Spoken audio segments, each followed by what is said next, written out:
Olá pessoal, eu sou a Patrícia Villanova e esse é o Conexão das Mulheres. Nós estamos na IPTV, no canal 579 da banda KU e também no canal 23 da nova Parabolic Sky. Não esqueça de se inscrever no nosso canal, ativar o sininho de notificação, porque toda quinta às 19h30 tem um episódio novo.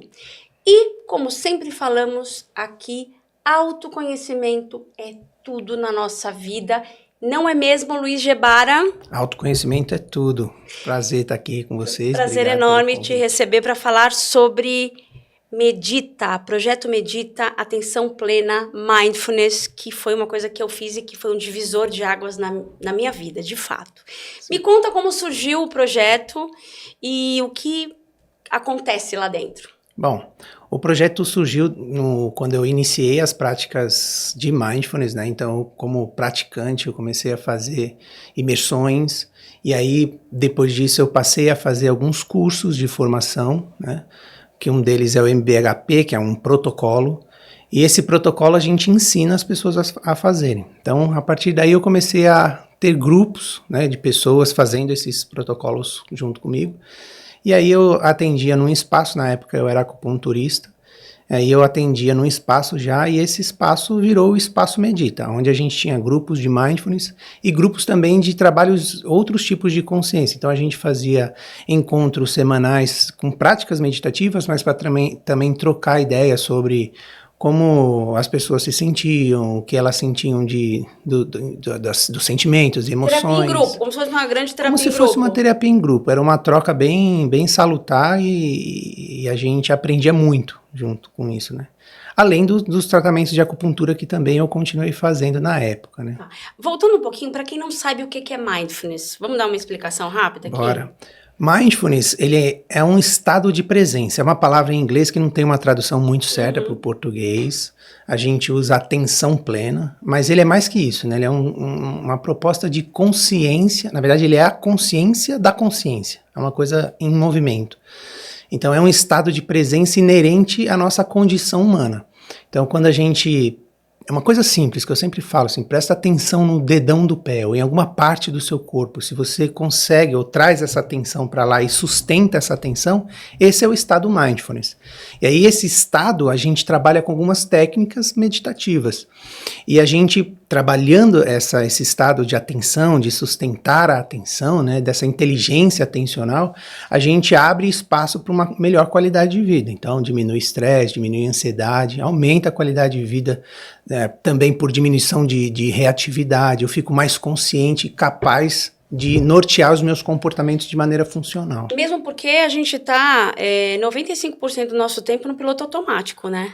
Sim. Então a gente não dá atenção para as coisas. O simples fato de você sentar para comer, você está comendo ali por obrigação, que você tem que fazer isso todo dia, mas não está curtindo aquilo de fato, né? Você está fazendo aquilo que tem que fazer, mas está pensando no trabalho, está pensando nos filhos, está pensando em outras várias coisas. Então, a atenção plena é você sair e se centrar naquilo que você está fazendo naquele momento. Perfeito. Não é necessariamente diminuir o automatismo, porque o automatismo ele é importante para a nossa vida, mas melhorar a qualidade ou a permanência nesse estado de presença. Tá. Você sabe que quando eu fiz o curso, posso falar que é um curso? Pode.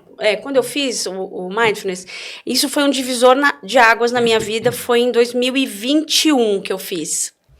Um momento que eu estava passando ali, tinha passado recentemente por um burnout, estava começando a empreender e eu não tinha tempo para nada na vida, eu julgava que eu não tinha tempo para nada na vida, e minha mãe e meu marido me deram um toque, falou, alguma coisa está errada aí, sabe? Eu não estava processando as coisas do jeito que eu sempre fiz.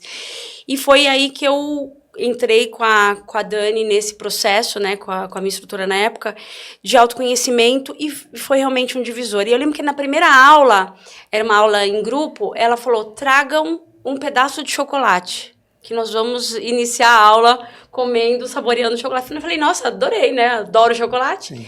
Então ela fez justamente esse exercício de você fechar o olho e mastigar e sentir. Eu acho que ela quis trazer pra gente o que era de fato aquela atenção plena, focar naquilo.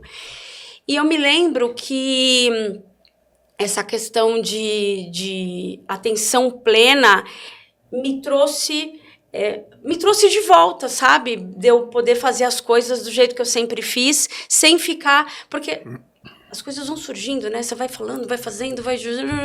E às vezes você é mesmo culpado por tudo isso. Na grande maioria das vezes, ou na maioria das vezes. Sim. A gente se atola de coisas e depois não dá conta, ou de responsabilidades que não eram nossas, muitas vezes. Eu, por exemplo, era uma pessoa que não sabia falar não. E eu aprendi ali no curso a falar não, sem culpa, e mudou a minha vida. Sim. As pessoas buscam isso? Sim. Como que as pessoas chegam até? Por que que elas chegam para fazer um mindfulness? Em geral, a gente tem mindfulness na nossa cultura como algo de promoção à saúde mesmo, é algo clínico, né? Que inclusive surgiu em meio ao tratamento clínico nos hospitais. Então, o primeiro protocolo, que é o MBRS, do Jon Kabat-Zinn, que é para reduzir o estresse, ele atendia uma população nos hospitais que não tinham muito o que fazer com a medicina, né? Então, dor crônica, então já não estavam respondendo muito ao tratamento convencional. Então, a gente tem a intenção de promoção à saúde. Em geral, a gente fala bastante da saúde mental. Então, são pessoas que estão em estresse, em depressão, né, em algum tipo de transtorno, mas principalmente nesse esgotamento emocional que é muito comum. A gente está vivendo um momento da sociedade muito que está queimando muito a nossa emoção, né? A gente está trabalhando muito, a gente está se dedicando muito às situações e, como você falou, há uma responsabilidade nossa nisso tudo, né? De colocar no nosso dia a dia atividades além do que permite, muitas vezes, a gente ter hiperestímulos como a internet, a televisão, tudo que a gente se alimenta, é igual a alimentação, né? Se você tem uma alimentação saudável, você tende a ter um corpo saudável. Se você tem uma alimentação ruim, você tende a estar doente. Mentalmente é a mesma coisa. Do que nós estamos nos alimentando. Então, em geral, as pessoas buscam por isso. Apesar da intenção das práticas não ser tirar isso das pessoas, isso é um subproduto do exercício, né? A intenção da prática de mindfulness nada mais é do que eu perceber tudo isso, do que eu notar. E aí a minha escolha para melhorar isso tudo é que ela melhora, né? Então, mas como subproduto, isso é um grande resultado.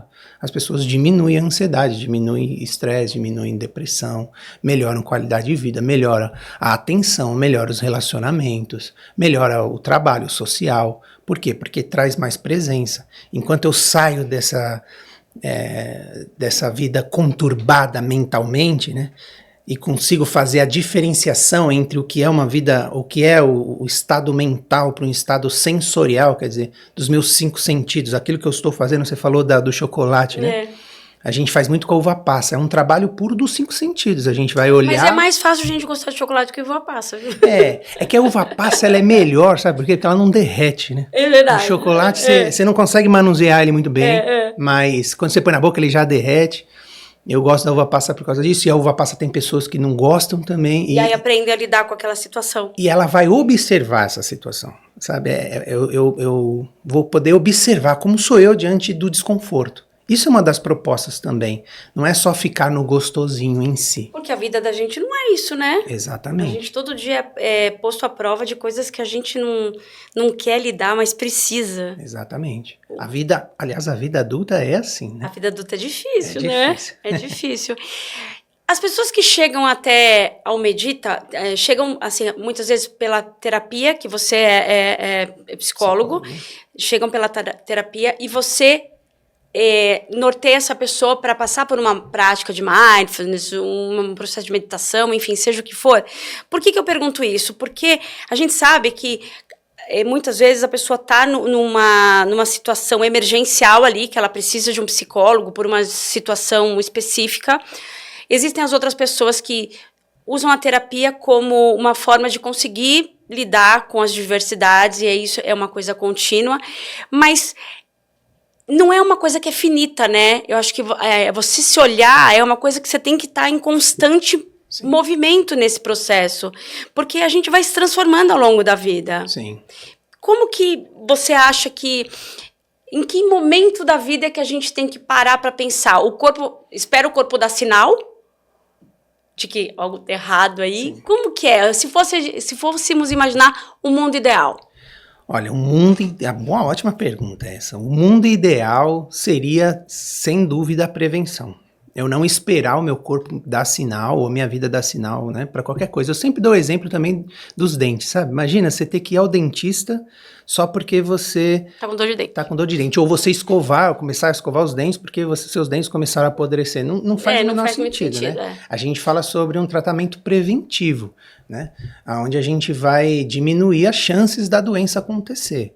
Para a parte mental é a mesma coisa, né? Então, quando a doença já está instalada, fica mais difícil de tratar, a pessoa já está sofrendo mais com aquilo.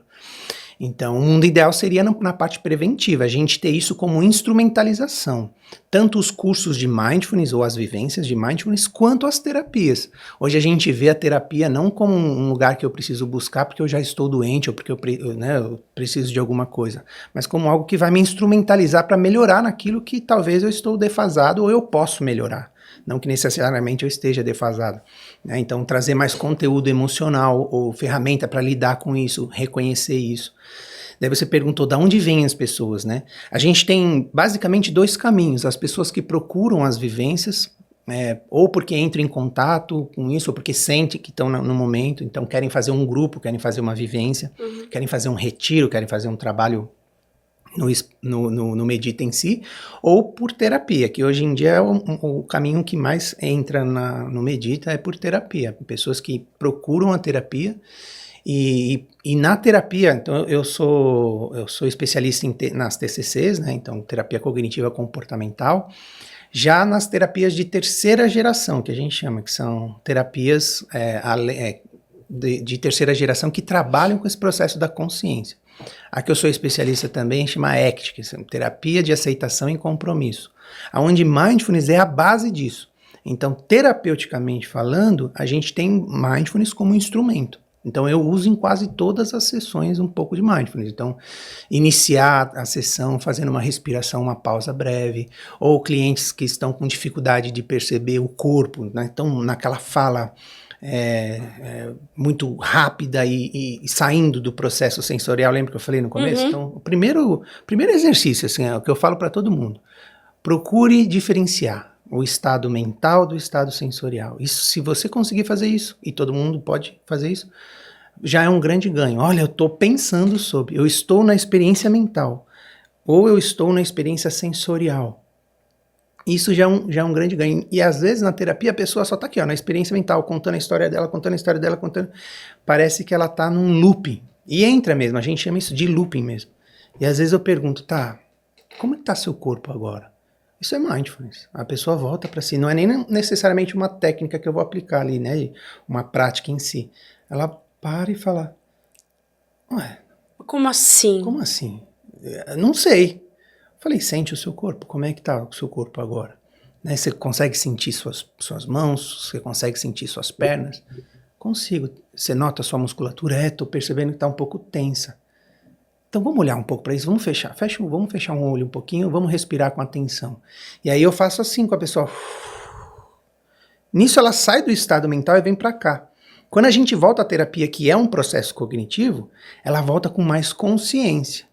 E aí ela consegue ter mais habilidade para caminhar nesse campo. Então eu uso muito mindfulness nas terapias. E também indico as pessoas da terapia para fazer os grupos. Então uma coisa vai complementando a outra. Vai. E assim, às vezes a gente tem um preconceito, né, de ir para uma terapia. Muitas pessoas têm esse preconceito. Eu nunca tive, mas conheço muitas pessoas. Não sou louco. Tem muito ainda né? hoje. Eu acho que já melhorou muito isso.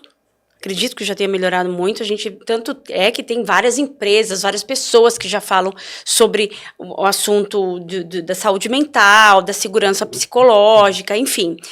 E agora entra até uma questão aí que para as empresas, a questão da NR1, né, que vem ter essa proteção mesmo de saúde mental, onde as empresas acham que basta eu ter um psicólogo ali para atender a norma, e não é isso. E que bom que agora tenha algo mais factível para as pessoas entenderem que o processo está muito mais embaixo. Pessoas estão adoecendo ali no ambiente do trabalho e você o gestor transfere só na pessoa física, mas ela não vê que tem todo um contexto por baixo, por trás dessa pessoa, que ela está adoecendo, o ambiente que ela está adoecendo essa pessoa. Sim. Né? Então, é muito além de só ter um psicólogo acompanhando isso. A gente pode falar sobre isso um pouco, né, Luiz? Claro, pode sim. Como que vocês estão se preparando para atender as empresas neste contexto? A gente já vem com trabalho nas empresas há algum tempo, né? E o que a gente basicamente leva não é só psicólogo mesmo, como você disse, então são grupos, são rodas de conversa, né? São palestras, são pequenos, não curso, mas vivências que as pessoas recebem os áudios e elas podem fazer em casa, sozinhas, para que tudo isso vai trazendo um conteúdo de autoconhecimento para ela ir lidando com o ambiente. E também se fortalecendo com também as se questões. Fortalecendo, exatamente. E hoje, com a abertura nas empresas, né, meio forçada, né? Porque as meio empresas forçada, são forçadas agora, o que é bom, né? Mas isso tem que acontecer porque, em geral, a nossa sociedade está adoecendo, né? Nós temos hoje quase 8 bilhões de pessoas no mundo, 350 milhões de pessoas com depressão. A gente, em 2050, tende a dobrar a população e ter 50%, essas são as estatísticas, 50% de chance de depressão na população, que é 1 para 2. Olha. Eu até brinco quando eu vou fazer algum bate-papo, tem mais pessoas, palestras, eu falo, olha para o amiguinho do lado e falo, você ou sou eu. Quem é o louco aqui da relação? A gente pode brincar Quem aqui, que tá aí nesse ralo que tá indo para baixo, exatamente. Né? Numa espiral depressiva, nós Exato. estamos nisso. Só que, falando num meio corporativo, né, a gente vê um aumento disso, uma relação de hierárquica que muitas vezes é insalubre mesmo na questão mental. Ambientes tóxicos, chefes tóxicos. Bom, vamos esperar para o próximo bloco que eu vou contar uma experiência que eu tive, você vai achar um horror, mas acho que a gente ilustra muito que vamos falar sobre a NR1. Fica comigo, eu volto já. Voltamos aqui com Conexão das Mulheres e hoje falando sobre saúde mental, sobre segurança psicológica. Trago aqui Luiz Gebara, que é especialista no assunto. Luiz, no bloco anterior a gente finalizou falando na NR1, que é uma norma aí que agora é obrigatório as empresas olharem para a questão de saúde mental. E eu acho que isso é um divisor de águas também, porque as pessoas estão adoecendo e a gente sempre tende a achar que ela está adoecendo na pessoa física só, e não, né? Tem uma pessoa jurídica por trás disso que está acelerando esses processos. E quando você toma como iniciativa cuidar de um corporativo, você começa a varrer a escada de cima para baixo mesmo e mostrar que as pessoas precisam se tratar em todos os níveis hierárquicos para que a empresa não adoeça. Sim. O que o projeto Medita faz em relação a isso? Vocês têm programas personalizados? Você consegue mapear os riscos dessa empresa? Como que está esse trabalho? Sim, a intenção quando a gente entra na empresa, é mapear, né? Fazer um mapeamento para construir um trabalho personalizado. Então, a gente está precisando olhar para a liderança agora e fazer um trabalho na liderança para que isso venha, né, em cascata. Ou não, vale a gente começar lá mais para baixo e subir essa informação. Depende muito do contexto da empresa. Depende muito. Se é uma empresa, por exemplo, que está com a galera lá da base bastante adoecida, então que a gente chama de sinal vermelho, aí a gente já indica um trabalho em grupo para essas pessoas, ou individual mesmo, para a gente diminuir isso aí, né? Para que a gente possa trabalhar em massa um pouco mais rápido. E aí a gente vai subindo. Tem empresa que não, tem empresa que está mais estável e a gente decide trabalhar, fazer um personalizado mais da liderança para baixo. Ou às vezes alguma empresa que a gente entra bastante com as palestras, né? Então vai depender muito do mapeamento inicial. Do mapeamento, da necessidade e dos acordos também que a gente faz com a empresa, né? Então a gente vai bem personalizado mesmo, diante da necessidade, do tamanho, da quantidade de pessoas, né? Do quanto a gente vai ir no espaço físico fazer, ou quanto a gente pode trabalhar online. Então é um trabalho bem personalizado mesmo. Legal. Você acha que a pandemia ela foi um pontapé ali para as pessoas, para as empresas, para, sei lá, o todo voltar mais a se orientar pela saúde mental ali? A pandemia colocou a gente num choque de realidade? Olha, uma opinião pessoal, né? Eu acho que se tem uma coisa boa da pandemia foi isso, né? Ela trouxe, ela escancarou pra gente esse problema da saúde mental, né? E quanto a gente muitas vezes melhorou em ter voltado para casa, algumas pessoas, né? Algumas outras piorou, né?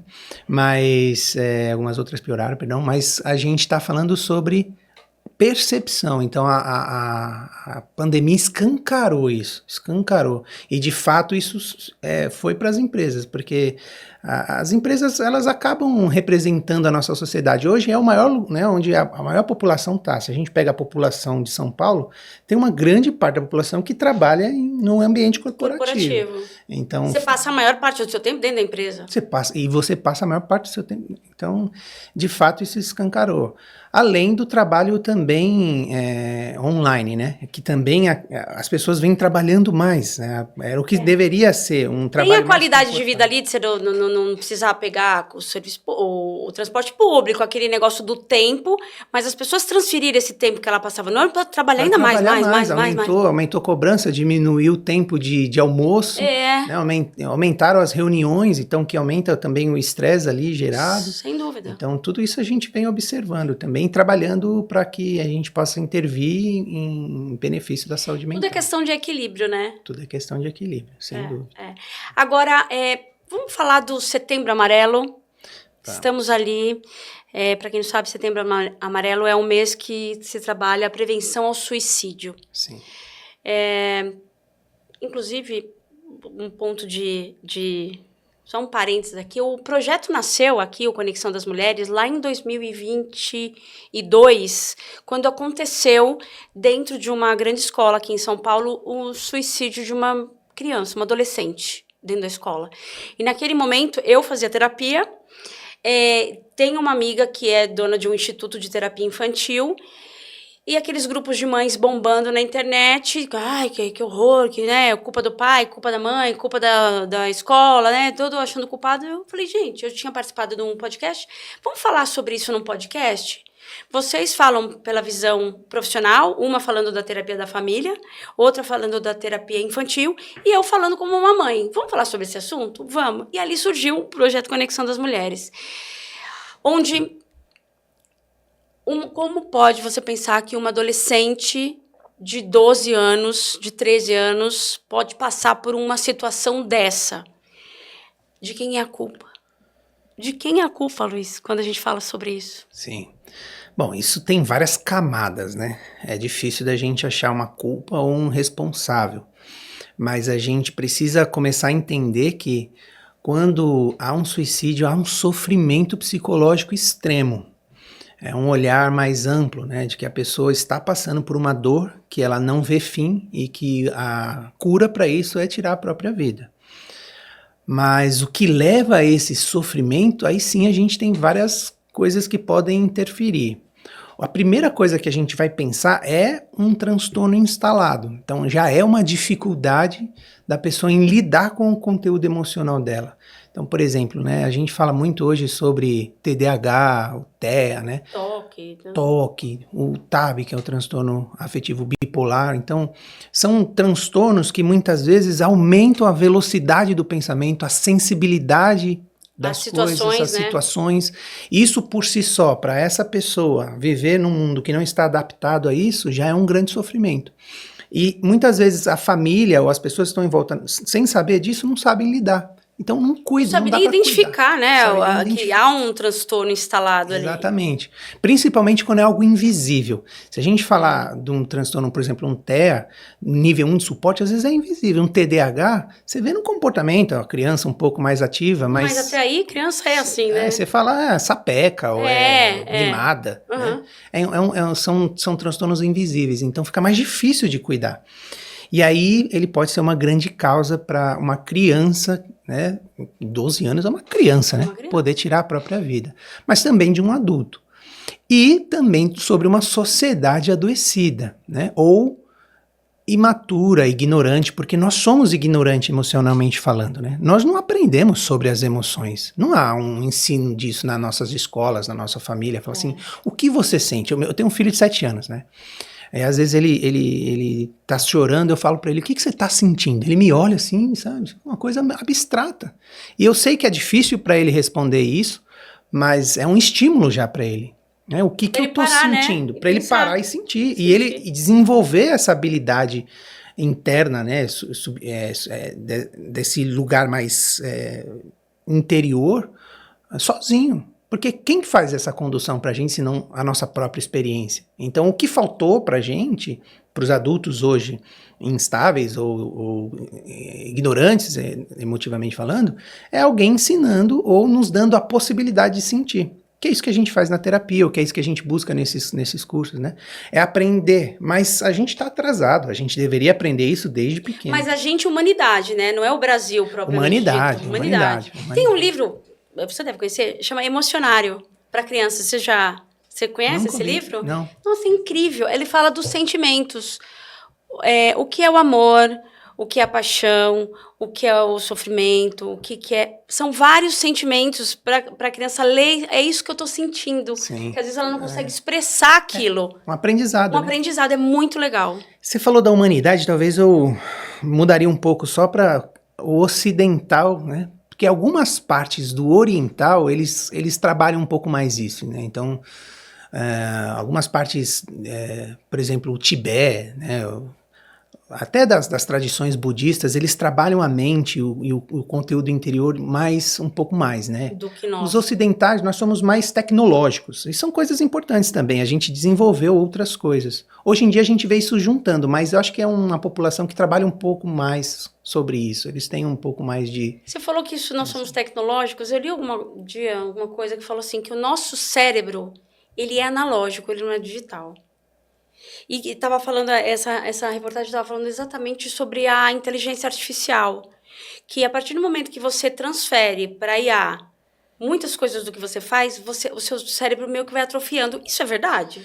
Olha, bom, a gente tem uma curiosidade, né? A gente, desde que fez a revolução cognitiva, sei lá, acho que é 30 bilhões de anos atrás, onde surgiu os Homo sapiens, né?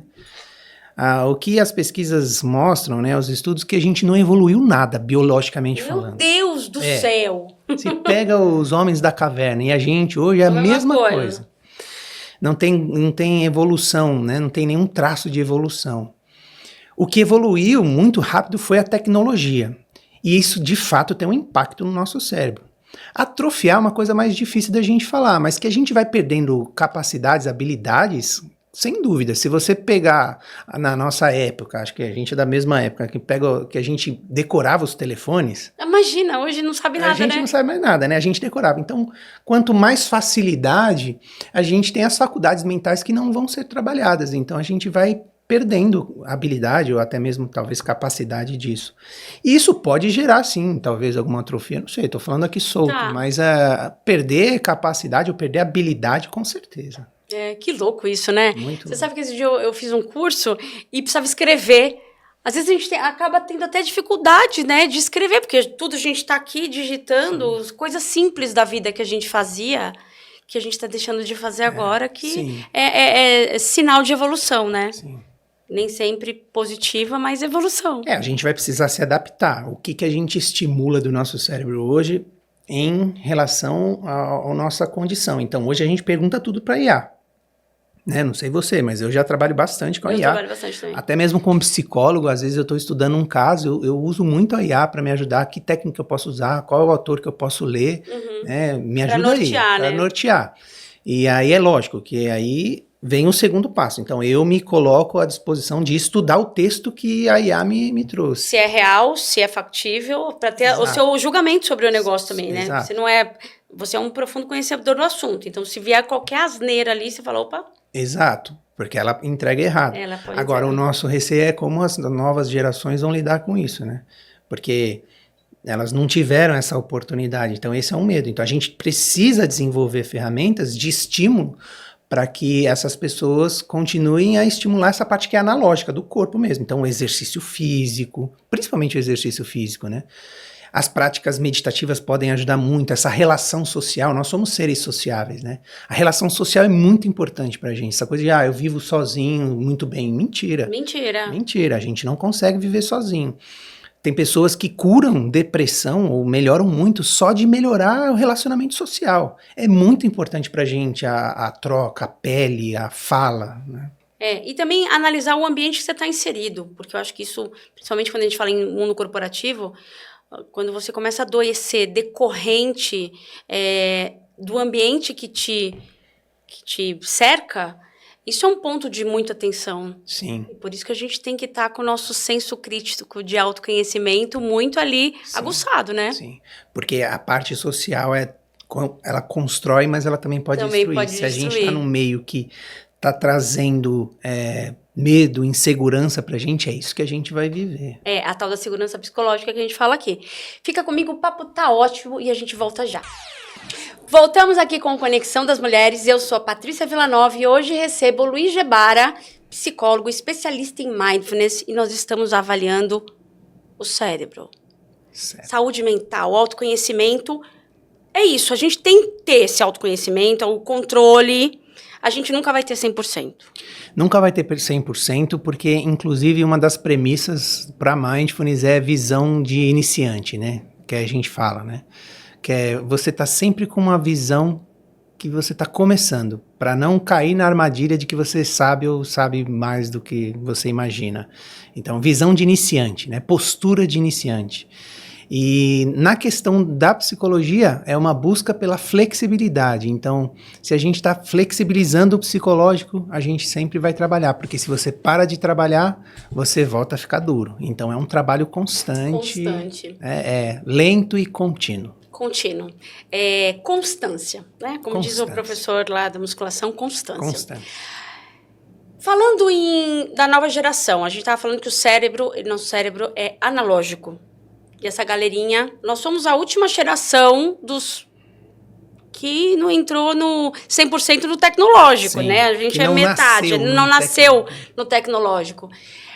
Como que você vê, quais são as suas perspectivas em relação à nova geração e à saúde mental?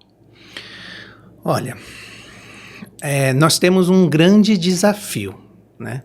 Porque nós estamos vendo as crianças de hoje em dia mais tendendo a ser do que querer ter, né? Então, as crianças e os adolescentes. Então, buscando mais relação entre as pessoas, no sentido de, né, do que fazer, no sentido de ser mesmo, né? Então, família, amigos, e a tecnologia no meio disso. Abastecendo a gente de muita informação. Abastecendo e aos poucos também nos afastando. Então, por mais que é uma geração que quer estar junto, ela está mais separada pela nossa condição. Então, vivendo mais separado. Então, é um desafio. E esse desafio para o nosso cérebro analógico, só lembrando, né? Um cérebro analógico, o que é? A gente vive o mundo da pele para dentro, né? Dos 5 sentidos, né? E a gente experiencia o mundo da pele para fora. Então, essa condição de um cérebro analógico, né? Então, o que faz eu interagir é meus 5 sentidos. Sim. E quando a gente pensa em tecnologia, a gente vai para o mundo mental, como a gente já falou. Então, pode se desenvolver os 5 sentidos, ou pode prejudicar o desenvolvimento dos 5 sentidos, né? A pessoa ali sentir menos, ela está menos sensível às situações, né? Então, esse é o grande desafio. Mas a gente vê as crianças mais sensíveis. Hoje, teve um tempo que aconteceu em casa, meu filho, eu tenho 2 cachorras, né? E aí, uma das minhas cachorras fez xixi no tapete. E eu tenho um grande amor pelo meu tapete da sala. Fiquei bem bravo com ela e dei uma bronca nela. Falei, Duda, ela chama Duda, né? Não é pra fazer xixi aí. E falei bravo. Meu filho começou a chorar. Falou assim, não pode dar bronca nela, ela é só um cachorro. Ela não entende, olha, ele é mais inteligente que eu, né? Então você vê a sensibilidade dele para aquilo, né? Então nós temos visto isso também, né? Essa sensibilidade para os animais, essa sensibilidade para o mundo, essa questão do cuidado, né, com o planeta Terra. Então, as crianças Sim. que têm essa visão, e ao mesmo tempo se perdendo na tecnologia. Então, a gente tem que tomar esse cuidado. Esse é o grande desafio, né? É desafiador, né? Até para nós, pais, né? De crianças, de adolescentes, qual que é a linha tênue ali do equilíbrio mesmo, né? Sim. Na minha época, na sua com certeza também, a questão do bullying, ele sempre existiu, né? Ele sempre existiu. Sempre fui a vesga, isso, aquilo, e tô aqui. Traumas, talvez os traumas que eu tenho na minha vida são são por outros motivos.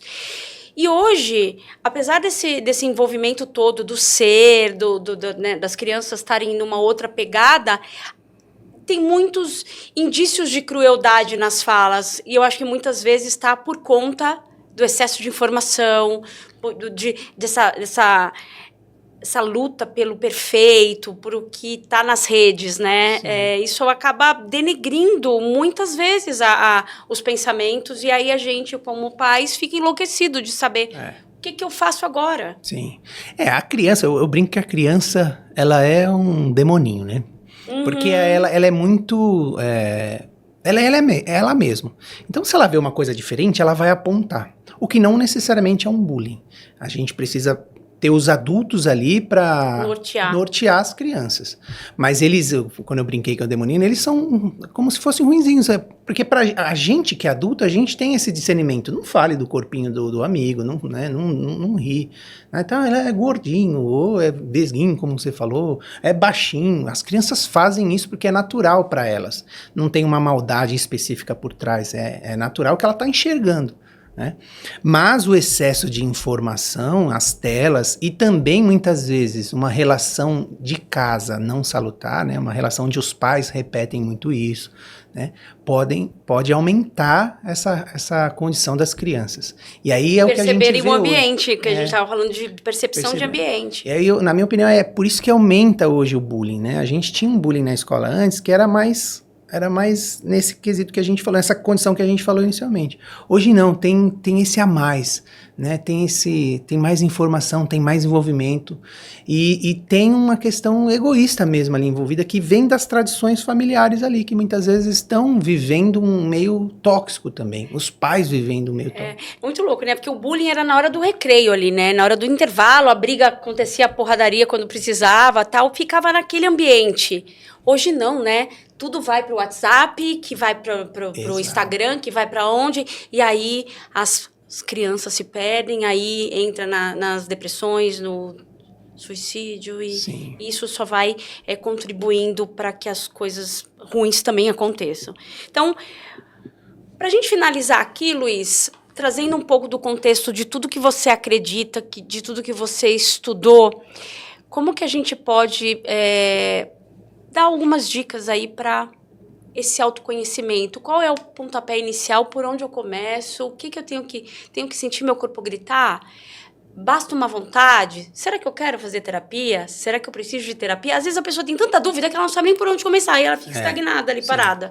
Como começa? Bom, eu acho que a autoobservação é um caminho maravilhoso, né?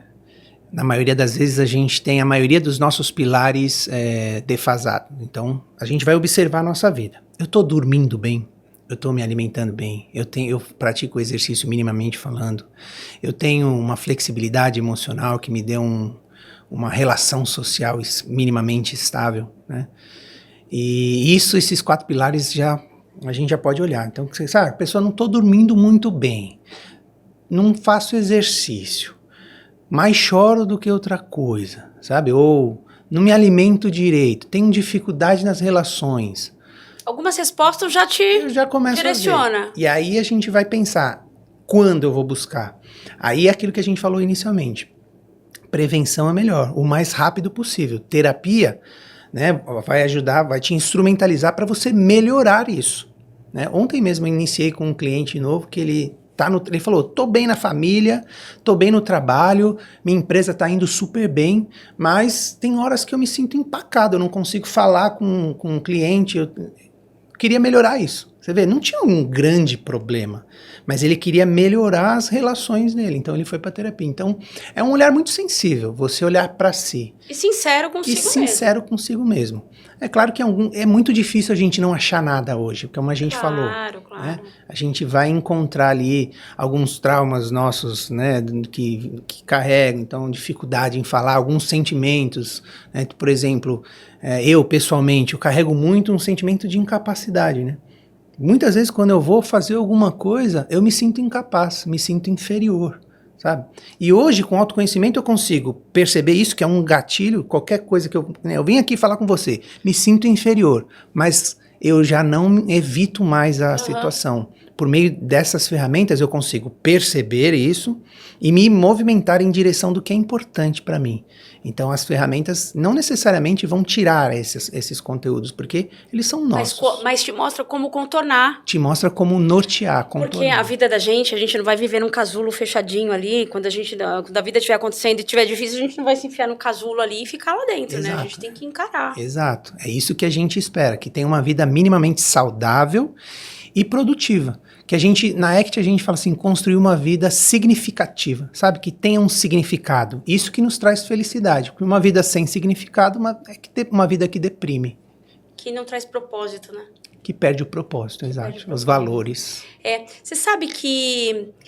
eu acho que quando a gente para e pensa, né, sobre felicidade, eu não acredito que a felicidade ela é constante 100% do tempo.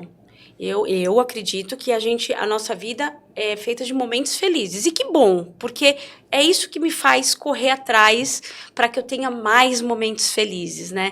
E quando eu falo, tá tudo muito bem aqui, isso me incomoda um pouco, sabe? Eu preciso dessa provocação da vida, de me tirar de zonas de conforto, porque isso não, para mim não é legal. Quando tá tudo muito perene, assim, isso não me deixa numa situação bacana. Então, por isso que eu tô sempre procurando fazer coisas novas, coisas que me motivem, sempre pensando, claro, em ajudar as outras pessoas, sempre com propósito, e o Conexão das Mulheres é um propósito, assim como eu sei que o Medita também é um propósito da sua vida, né? Sim. Você poder unir tudo que você tem de conhecimento, dos seus estudos de mindfulness, e ajudar outras pessoas a terem ali uma qualidade de vida, um bem-estar e uma atenção plena para a vida. Perfeito. O propósito meu, dentro dessa condição, mas quando eu comecei, é porque todas essas ferramentas, de fato, também mudaram a minha vida, né? Então, conhecimento de causa, né? Conhecimento de causa. E me ajudaram muito, e o propósito é que eu possa multiplicar isso para outras pessoas, né? Que as pessoas possam ser beneficiadas como eu fui. Sentir a alegria de ter professores e profissionais que interviram na minha vida e que foram benéficos. Então essa é a intenção do Medita, para que a gente gere essa flexibilidade, gere uma vida que faça sentido e que traga felicidades outras, né? Mesmo que sejam momentâneas para a vida das pessoas. E essas vivências em conjunto são legais para você ouvir histórias das outras pessoas, porque a gente aprende com o outro também. Melhor aprendizado é estar com o outro. Sempre, uma vez, sabe quando saíram os animais do circo? Eu fiquei meio chateada, né? Porque eu falei, nossa, como saiu? Era tão legal. Mas aí eu fui assistir aquele Circo de Solé. E aí eu ouvi uma frase que dizia assim, para um ser humano, o outro ser humano sempre será o melhor evento, sabe? E aí eu lembrei disso do Circo de Solé, porque foi lindo, maravilhoso, não sei se você já foi. Já foi, muito maravilhoso. E na vida também. Como as pessoas se superam ali, né? Sim. Naquelas acrobacias, naquele show todo, como isso faz bem, a arte nos faz bem, né? Sim. Você olhar aquilo, enfim, aprender com o outro a ter... Pensa uma pessoa pendurada daquele jeito, o quanto essa pessoa precisou de ter de autocontrole, de autoconhecimento, de se sentir potente e não se colocar nessa situação de que eu sou inferior ao outro para conseguir estar naquele nível. Ou até mesmo se sentindo impotente, ela conseguiu superar, se movimentar em direção para conseguir aquilo, que é o que a gente vê nos grupos também, né? A gente vê as pessoas transformando as escolhas, né? E não o que ela sente. A gente não quer transformar o que a gente sente, a gente fala que não tem controle sobre isso. Aliás, eu não controlo e não sou o que eu penso ou o que eu sinto, mas o que eu faço. Então o grupo ensina muito isso e a gente se espelha uns nos outros, aprende com o outro, né? Se estimula, né? Se apoia também, que é muito bom também, sabe? A outra pessoa tá às vezes sofrendo, o outro não precisa nem falar nada, só tô aqui com você. Mas é muito bom quando a gente olha no espelho e fica feliz com o que acha, né? O que encontra ali, com a pessoa que você se tornou. Sem dúvida, esse é um grande estímulo pra gente. É isso também. que a gente corre atrás todos os dias. Sim. Luiz, obrigada pelo papo, foi incrível conhecer você, conhecer o Medita, o Projeto Medita, saber que você tem ajudado tantas pessoas com essa busca do autoconhecimento. Nós vamos deixar as redes sociais aqui para as pessoas conhecerem vocês, entrarem em contato se for o caso. Te agradeço, deixo aqui um presentinho da Bruce Cooks para você. Espero que você aí na sua casa se pergunte, eu me conheço? Eu preciso do Medita, eu preciso de uma terapia, eu preciso, sempre se questione, porque é ali que a gente sai da nossa zona de conforto. Um beijo e eu te vejo no próximo episódio. Até lá!